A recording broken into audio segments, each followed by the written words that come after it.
guys, it's Barnes, and today I'm going to be talking about my no buy, low buy for the year 2019.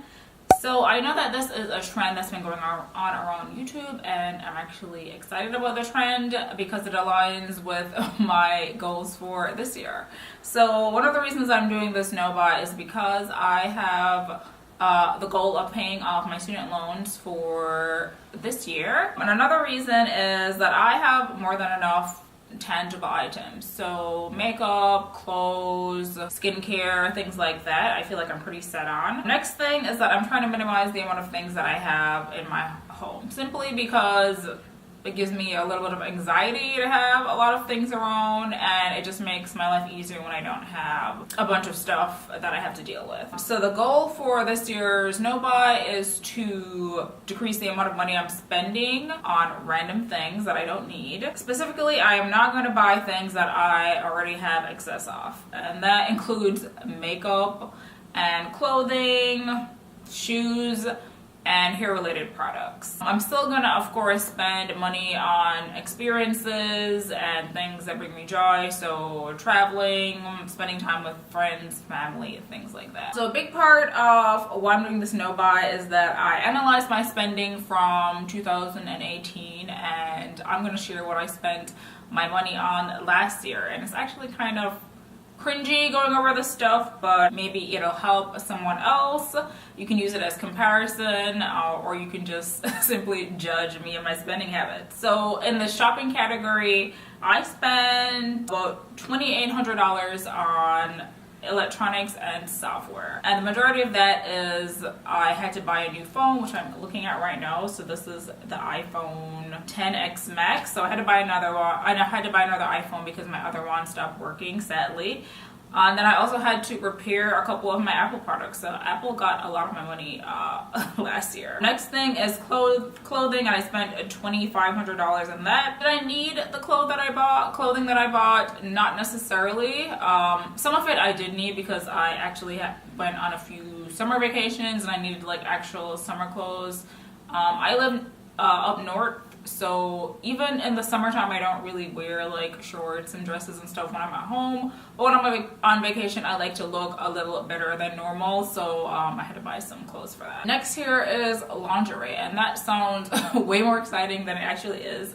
It's actually just underwear. I had to revamp my entire underwear collection, so I got rid of / recycled, donated all of my underwear that I had previously and bought an entire set of underwear. Did I need to spend $1,400 to do so? Probably not. Like, I could have went to Target, but my new thing is that I'm buying things that are quality versus cheap and available. So this is kind of like an investment, and it should last me a good while unless something changes with my body somehow in the next few years. Next thing is shoes. I spent $1,100 on that. That also didn't need to happen. Next thing is jewelry, and I spent about $800 in jewelry, and that was simply because I had no jewelry prior to last year. I invested in some everyday / simple pieces. They're all like real gold, so they should last me like for a lifetime unless I lose them, which I did happen to already have lost in one of the rings that I bought, but those were kind of like investment pieces. Next thing is bags and luggage, and I can't really recall what this is for. My previous video did have a Chanel card holder unboxing, and that was about $300. I don't remember what else I spent the money on. Next thing is accessories, and that just means things like for my phone or clothing, fashion accessories. I'm not sure what that was, but it was not a lot of money. It was about $150. Sporting goods, $27. Don't 100% recall what that was about. Books, $25, which is not a lot of money to spend on books, and it was actually one of my goals / resolutions last year to read more books, so I'm okay with that. And then I spent about $10 on travel gear.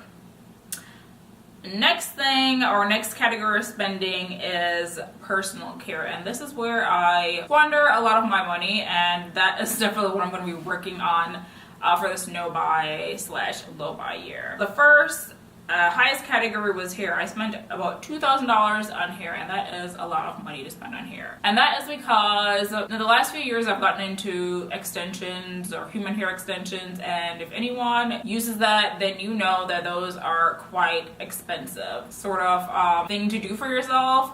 And from now on, I will not be spending any more money on hair extensions and simply hair products in general. I'm pretty good on hair products.